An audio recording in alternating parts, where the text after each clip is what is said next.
Papaano daw ba makapag-start dito sa OBA? Kung ikaw ay isang OFW na naghahanap ng legit online business na ikaw mismo ang maghahandle na pwede mong gawin after your work, ang OBA ay pwedeng-pwede. Ano ba ang OBA? Ang OBA ay Online Business Academy na legit online business. From the word itself, business po ito, na pwede mong gawing side hustle business kahit ikaw ay isang OFW or empleyado ngayon. Ako po ay isang OFW dito sa Bahrain. Ginagawa ko lang ang online business sa aking libreng oras or part-time ko lang ginagawa. Paano ka makapag-start dito?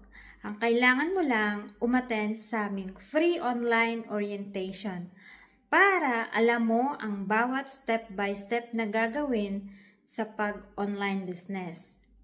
At para mag-guide kita, ang kailangan mo mag-follow ka sa akin o di kaya mag-direct message ka